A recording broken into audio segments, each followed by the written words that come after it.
Hey guys, welcome you all on my YouTube channel. चलिए guys, हम लोग कर रहे थे क्लास 12 बायोलॉजी का पहला चैप्टर जिसका नाम है रिप्रोडक्शन इन लिविंग ऑर्गेनिज्म। इस चैप्टर में हम लोग लाइफ स्पान को पूरी तरह से कंप्लीट कर चुके हैं। सेक्सुअल रिप्रोडक्शन का डेफिनेशन और इंट्रोडक्शन देख चुके हैं। एसेक्सुअल रिप्रोडक्शन को कंप्लीट खत्म कर चुके हैं, लेकिन एसेक्सुअल रिप्रोडक्शन में एक पार्ट बच गया था, 5 पार्ट हो गया था। ये छठा पार्ट है वेजिटेटिव प्रोपोगेशन, या इसी को हम लोग बोलते हैं वेजिटेटिव रिप्रोडक्शन। आज हम लोग इसको कंप्लीट इस वीडियो में करेंगे। एक्चुअल में वेजिटेटिव रिप्रोडक्शन होता क्या है उसको जानना जरूरी है। वेजिटेटिव रिप्रोडक्शन जो है वो पेड़ पौधों में रिप्रोडक्शन को वेजिटेटिव रिप्रोडक्शन कहते हैं। यानी जब हम लोग पेड़ पौधों में रिप्रोडक्शन का बात करते हैं तो उसे ही वेजिटेटिव प्रोपोगेशन या रिप्रोडक्शन कहा जाता है। Reproduction in plants is known as vegetative reproduction. अच्छा, ये होता कैसे? Vegetative propagation in plants take by any vegetative part. पौधों में, पेड़ पौधों में जो वेजिटेटिव रिप्रोडक्शन होता है वो किसी वेजिटेटिव पार्ट से होता है। ये इंपॉर्टेंट है। वेजिटेटिव पार्ट किसको बोलते हैं? जैसे कि रूट, जैसे लीफ, जैसे बर्ड, जैसे स्टीम एक्सेट्रा, ये सब वेजिटेटिव पार्ट होता है और यहीं से रिप्रोडक्शन होता है। और ये दो तरह का होता है, एक होता है नेचुरल वेजिटेटिव रिप्रोडक्शन, एक होता है आर्टिफिशियल वेजिटेटिव रिप्रोडक्शन। तो हम लोग पहले नेचुरल को देख लेते हैं।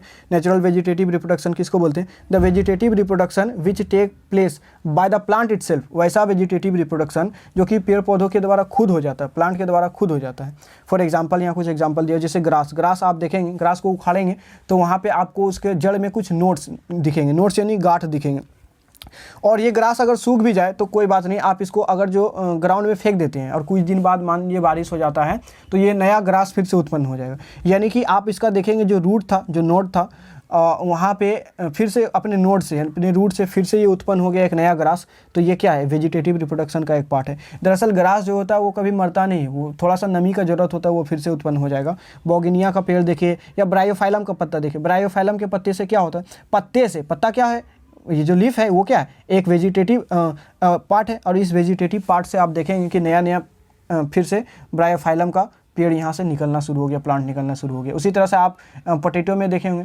पोटैटो में क्या होता है? पोटैटो में उसका आइज़ होता है, नोट्स उन्हें गांठ होता है, ऐसा आइज़ जैसा बना हुआ रहता है। वहाँ से आप देखेंगे थोड़ा सा भी नमी या मिट्टी मिलेगा तो यहाँ पे फिर से पोटैटो का गाछ बनने लगेगा, उसका प्लांट बनने लगेगा। तो ये सब क्या है? आर्टिफिशियल, यह है नेचुरल। ये सब नेचुरल का, ठीक है। आर्टिफिशियल हम लोग देखेंगे, ये सब नेचुरल का एग्जांपल है। चलिए नेचुरल को हम लोग डिटेल में पढ़ लेते हैं, ये कितने तरह का होता है। नेचुरल वेजिटेटिव प्रोपोगेशन, इसमें हम लोग पढ़ेंगे ये कितने तरह का होता है। एक होता है बाय अंडरग्राउंड स्टीम, वैसा स्टीम जो अंडरग्राउंड रहता है। जैसे फॉर एग्जांपल आलू आपको लगता होगा कि आलू जो है वो रूट होता होगा, नहीं, आलू जो है वो रूट नहीं, वो स्टीम है। आलू एक इंपॉर्टेंट क्वेश्चन है। आलू जो है रूट नहीं, स्टीम है। आप बोलेंगे वो तो अंडरग्राउंड रहता है। हाँ, इसीलिए तो इसको बोलते हैं अंडरग्राउंड स्टीम, रूट नहीं स्टीम है, इंपॉर्टेंट है। उसी तरह से येम, शकरकंद जो होता है, येम वो भी अंडरग्राउंड होता है, लेकिन वो स्टीम नहीं, वो रूट है, ठीक है। ये इंपॉर्टेंट क्वेश्चन था, जानना जरूरी है। अंडरग्राउंड स्टीम में 4 चीज़ आता है। एक आता है ट्यूबर, एक आता है राइजोम, एक आता है कॉर्न, एक आता है बल्ब। तो ट्यूबर का एग्जांपल आप याद रखेंगे। अंडरग्राउंड मतलब सब ज़मीन के अंदर होता है, ठीक है। जितना भी एग्जांपल दिया है सब ज़मीन के। तो इसमें याद रखेंगे ट्यूबर। तो ट्यूबर में आएगा पोटैटो, ट्यूबर का एग्जांपल है। राइजोम का एग्जांपल है जिंजर और टर्मरिक, ठीक है। ये दोनों राइजोम का एग्जांपल है और इन सब में नोट्स पाया जाता है। आप ध्यान देंगे तो यहाँ पे देखिए, अगर टर्मरिक का बात कर रहे हैं या जिंजर का बात कर रहे हैं तो इसमें गांठ ऐसा मिलेगा। आलू का ही बात कर रहे हैं, पोटैटो का, तो इसमें गांठ मिलेगा, इसको आइज बोलते हैं, इसी को ट्यूबर बोलते हैं, ठीक है। तो ये जो गांठ मिलता है ये कहाँ मिलता है? राइजोम में, ट्यूबर में। अच्छा, कॉर्न का एग्जाम्पल है, देखिए अरबी, कोलोकेसिया इसको बोलते हैं। एग्जाम्पल बहुत ही इंपॉर्टेंट है, जो एग्जाम्पल दिया जा रहा है आपको उसी को याद रखना है। अरबी, ये प्लांट आप देखे होंगे, यही कोलोकेसिया का प्लांट है, ये आप देखे होंगे। और इस तरह से आप उसका जड़ देखेंगे तो वहाँ पे मिलेगा। हालांकि ये जड़ नहीं होता है, रूट नहीं होता है, बल्कि ये एक तरह का स्टीम होता है, अंडरग्राउंड स्टीम। सेफ्रॉन तो जानते ही होंगे, केसर है ना, ये भी किसका एग्जाम्पल है? कॉर्न का। एग्जाम्पल याद रखना बहुत जरूरी है। बल्ब का एग्जाम्पल पूछे तो गार्लिक बताना, अनियन बताना है, और रजनीगंधा, ये सब किसका एग्जाम्पल है? ये सब बल्ब का एग्जाम्पल है। तो ये अगर आप देखेंगे तो अंडरग्राउंड स्टीम में 4 आता है। ट्यूबर जिसमें पोटैटो याद रखना, राइजोम जिसमें जिंजर और टर्मरिक याद रखना, कॉर्न जिसमें आपको उसमें अरबी याद रखना, दूसरा नाम इसका है कोलोकेसिया, और सेफ्रॉन याद रखना, और बल्ब में गार्लिक, अनियन और रजनीगंधा याद रखना है। अगला हम लोग देखते हैं दूसरा, by hemi aerial stem. Hemi aerial कहने का मतलब है ये थोड़ा सा ज़मीन से हल्का सा उठ के रहेगा। हेमी एरियल, हेमी मतलब आधा, एरियल मतलब हवा में, पूरी तरह से हवा में नहीं रहेगा, आधा हवा में रहेगा। इसमें एक तो आता है रनर, रनर आप देखेंगे घास, आप इसका एग्जांपल ले सकते हैं। आप देखेंगे रनर क्यों बोलते हैं, जैसे यहाँ से आप कोई ग्रास रहेगा, यहाँ से आप उसको उखाड़ेंगे तो एक जगह उसका मतलब रूट नहीं मिलेगा आपको, यहाँ पूरे जगह में मिलेगा। मतलब वो आप देखेंगे कि जैसे रनर दौड़ता है ना, वैसे ही ग्रास जो है उसका रूट पूरा दौड़े हुए रहता है, मतलब एक जगह से दूसरे जगह तक फैला हुआ रहता है। तो कभी भी आप ग्रास जब उखाड़ेंगे तो आपको अनुमान लग जाएगा कि उसको रनर क्यों बोलते हैं? क्योंकि उसका जड़ एक जगह नहीं रहता है, कई जगह उसका जड़ रहता है और ये पूरे ही सतह पर ऐसे सरफेस पे फैला हुआ रहता है। इसका एग्जाम्पल है साइनोडोन, इसको दूध घास भी कहते हैं। साइनोडोन ये तो कॉमन घास का एग्जाम्पल है। ऑक्जेलिस जिसको खट्टी बूटी भी कहते हैं, और ऑक्जेलिस। उसके अलावा आप देखेंगे एक होता है स्टोलोन, ठीक है। तो आप रनर में समझ गए, रनर क्या होता है? रनर होता है जो एकदम सरफेस से पूरा सटा हुआ रहता है, सरफेस पे ही भागता है। और स्टोलोन जो होता है वो सरफेस से हल्का से उठा हुआ रहता है। हालांकि आपको देखने में लगेगा कि रनर स्टोलोन एक ही जैसा है, लेकिन थोड़ा सा डिफरेंस है। रनर जो होता है वो पूरा सरफेस पे सटा हुआ रहता है। आप घास इसका एग्जांपल ले सकते हैं। स्टोलोन हल्का से ऊपर रहता है, ज़मीन से ऊपर जा करके। जैसे ये एक प्लांट है, ये यहाँ से हल्का से ऊपर गया, नीचे गया और एक नया प्लांट उत्पन्न कर लिया। जैसे यहाँ पे एक घास था, ये ज़मीन से सरफेस से गया और एक नया घास यहाँ पे उत्पन्न कर दिया। उसी तरह से स्टोलोन में क्या होता है, यहाँ पे एक प्लांट है, ये ज़मीन के थोड़ा सा ऊपर से जाएगा और फिर से एक नया प्लांट, फिर थोड़ा सा ऊपर जाएगा, फिर से एक नया प्लांट, इस तरह से उत्पन्न कर लेगा। इसका एग्जांपल बनाना है। अब बनाना को देखेंगे तो यहाँ से देखिए ये जड़ जैसा ये निकलता है, फिर यहाँ से फिर एक नया बनाना बनेगा, फिर थोड़ा दूर जाएगा, फिर बनाना। इस तरह से बनाना अपने आप को फैलाए हुए रहता है। उसके अलावा कोलोकेशिया इसका एग्जाम्पल ले सकते हैं। कोलोकेशिया यहाँ भी ले सकते हैं आप, स्टोलोन में भी। उसके अलावा आप स्ट्रॉबेरी का प्लांट अगर देखेंगे, मान लीजिए स्ट्रॉबेरी का एक प्लांट लगाएं, तो प्लांट आप जब लगाते हैं तो देखिए यहाँ से स्ट्रॉबेरी का एक प्लांट यहाँ से निकला, यहाँ पे इसका जड़ जो है अंदर ज़मीन के अंदर गया, फिर यहाँ से नया स्ट्रॉबेरी का प्लांट निकला। एक ही प्लांट था, लेकिन यहाँ से इसका देखिए कोई स्टीम निकल करके यहाँ ज़मीन के अंदर धंस गया। अब ज़मीन के अंदर धंसने से नया जड़ यहाँ पे हो गया, नया रूट हो गया, और यहाँ से फिर से एक निकल गया, फिर इसी तरह से आगे जाएगा, फिर स्ट्रॉबेरी का पौधा निकल जाएगा। इस तरह से आप देखेंगे हेमी एरोबिक, इसका स्टीम जो है ना वो थोड़ा सा हवा में रहता है। अच्छा, धीरे धीरे ये बढ़ेगा और ऐसा पूरा स्ट्रॉबेरी का प्लांट बन जाएगा, और फिर तो स्ट्रॉबेरी है, खाइए और मौज कीजिए, और क्या। आगे देख लेते हैं हम लोग। तीसरा है ऑफसेट। ऑफसेट भी एक तरह का हेमी एरोबिक ही है, लेकिन ये पाया जाता है जल में, पानी में, फाउंड इन वाटर। आप पानी में देखे होंगे। इसका बेस्ट एग्जांपल जो है वो है वाटर हैसिंथ।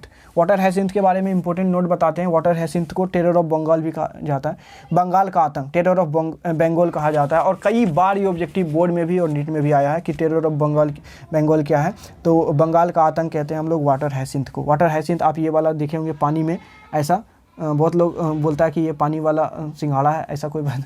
वाटर हाइसिंथ कहते हैं उसको, और ये पूरा पानी में फैला हुआ रहेगा। और दरअसल यहाँ पे ये इंडिया में नहीं था, विदेश में देखा गया। इसका फूल जो है बहुत खूबसूरत फूल इसमें खिलता है। विदेश में देखा तो उन लोगों को लगा कि चलो ये अपना इंडिया में क्यों नहीं लेके जाया जाए। इंडिया में ला करके इसको बंगाल में पहले लगाया गया था। और ये पानी में इतना तेज़ी से ग्रो करता है कि मानिए कि पूरा पानी में फैल जाएगा। आप इसको उखाड़ देंगे फिर से ये पानी में उत्पन्न हो जाएगा, यानी इसको खत्म करना बड़ा मुश्किल हो गया।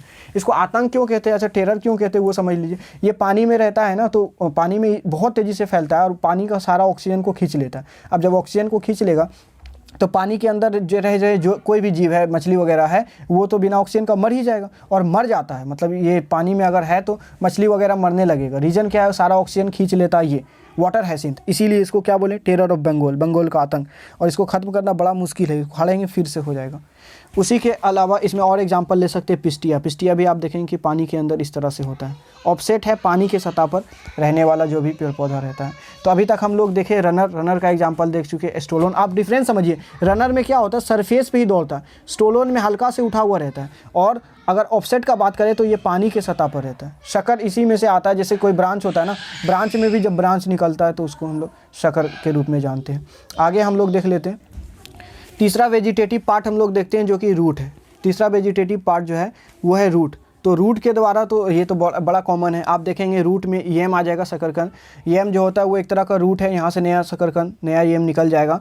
आप देख सकते हैं यहाँ पे सतावर का जो ट्री होता है, जिसको हम लोग एस्पारगस भी कहते हैं, यहाँ से ये रूट होता है एक तरह का। उसी तरह से डहलिया, आप फूल देख रहे हैं, एक्चुअल में ये रूट वाला एग्जाम्पल है डहलिया।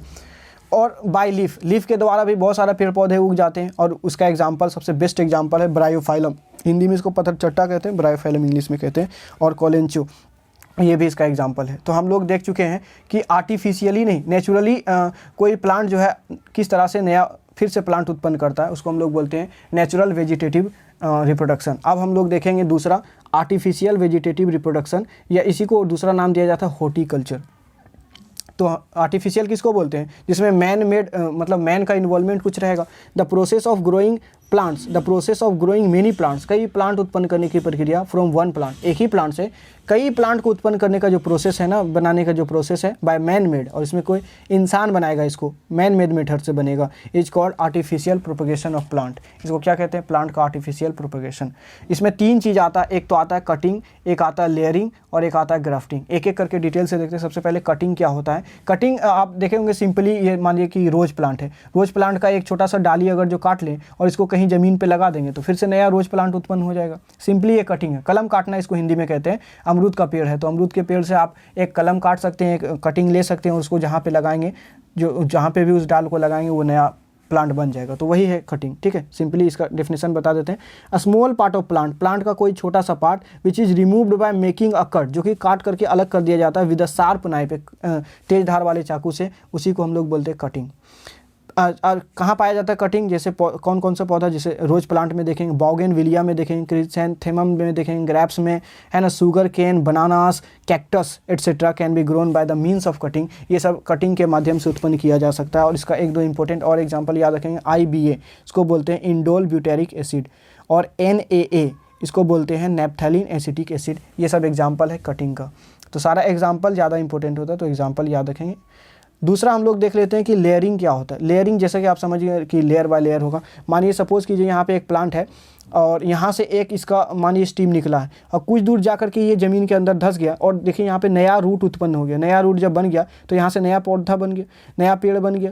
यहाँ से नया ट्री जो निकला उसका एक स्टीम गया और फिर ज़मीन के नीचे दब गया और यहाँ पे रूट अगर क्रिएट हो गया तो फिर आप देखेंगे कि फिर से नया एक प्लांट बन गया। फिर यहाँ से स्टीम गया, फिर ज़मीन के अंदर अगर जो चला गया तो यहाँ पर नया रूट और नया फिर ये प्लांट बन जाएगा। तो आप देख सकते हैं ये एक तरह का लेयरिंग है जहाँ पे ज़मीन के अंदर ये चला जाता है और ज़मीन के अंदर जाने से क्या होता है, यहाँ पे सॉइल का एक लेयर भी बन गया है, इसलिए इसको बोलते हैं लेयरिंग। तो हम लोग डेफिनेशन भी देख लेते हैं। इन दिस मेथड, इस मेथड में a branch of plant, plant का कोई जो ब्रांच होता है, डाली होता है, जैसे कि यहाँ पे देख सकते हैं, इज पुल्ड डाउनवर्ड्स, वो नीचे झुक जाता है, द ग्राउंड, कहाँ तक? ज़मीन तक, and a part of it, और इसका कोई छोटा सा भाग कवर्ड विद सॉइल्स, ज़मीन से ढक जाता है, the tip of branch exposed above, और जो इसका ऊपर वाला भाग होता है ना वो ऊपर ही खुला रह जाता है, एक्सपोज्ड रह जाता है, यानी कि ढका जाएगा ज़मीन के अंदर थोड़ा सा पार्ट और थोड़ा सा ये ऊपर ही रहेगा, जिससे यहाँ पे नया रूट होगा और एक नया प्लांट में कन्वर्ट हो जाएगा। फॉर एग्जांपल जैसे जास्मीन का ट्री ले सकते हैं आप, स्ट्रॉबेरी का ट्री ले सकते हैं, रासबेरी का ट्री ले सकते हैं, लेमन का ले सकते हैं, गावा का है ना, हिबिस्कस का ले सकते हैं, हिबिस्कस का ले सकते हैं और बोगेनविलिया। ये सब एग्जांपल है लेयरिंग का। और एक लास्ट बच जाता है जो कि है grafting.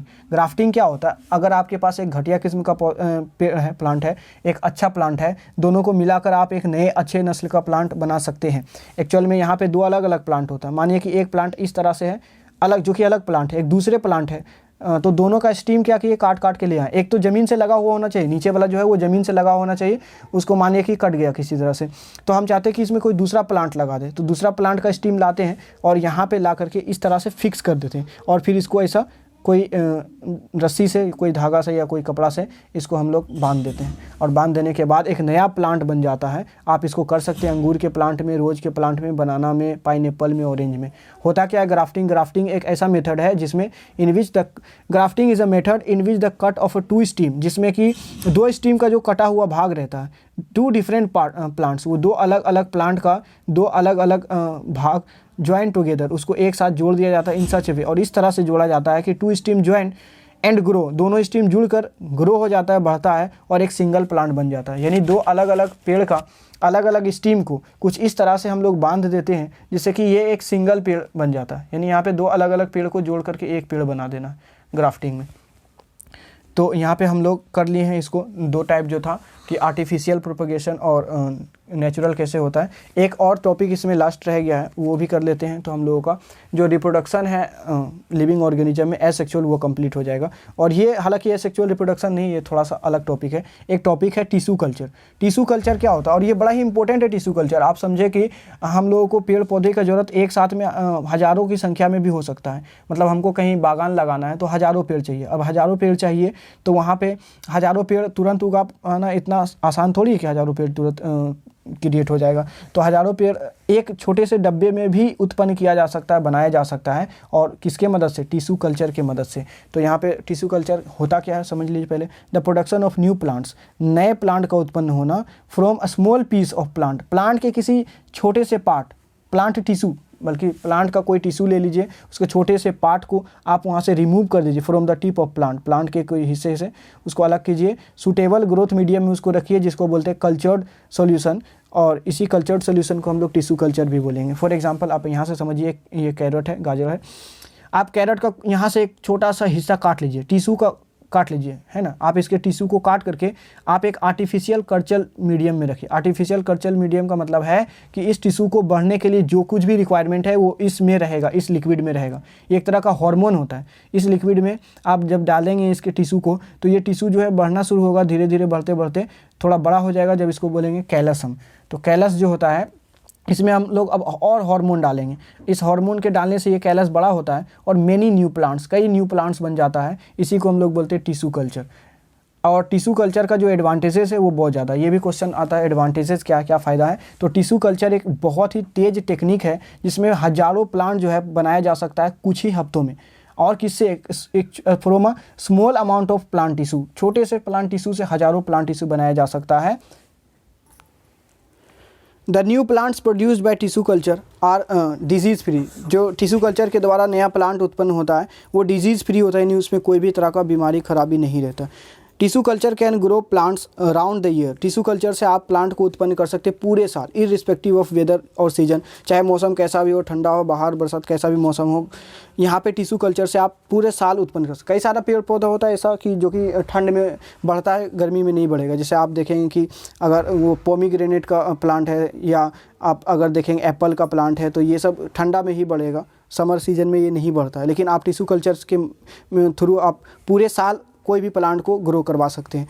Very little space is needed for the development of new plants by tissue culture. Tissue culture से आप अगर जो प्लांट को ग्रो कर रहे हैं तो बहुत कम जगह का जरूरत। आप देखेंगे छोटा छोटा डब्बा में, एक छोटा सा डब्बा में 100 से ज़्यादा प्लांट्स को ये लोग रख पाते हैं, 1,000 प्लांट को रख पाते हैं। तो छोटा सा जगह में अगर ढेर सारा प्लांट हो जाए तो कितना बढ़िया बात है। तो यही था टिश्यू कल्चर और उसका फ़ायदा।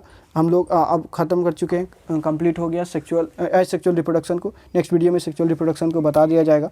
और अगर आपको ये वीडियो पसंद आए तो इसको लाइक शेयर और सब्सक्राइब कर दें। और अगर आपको नोट्स चाहिए तो आप इस नंबर पर कॉल कर सकते हैं।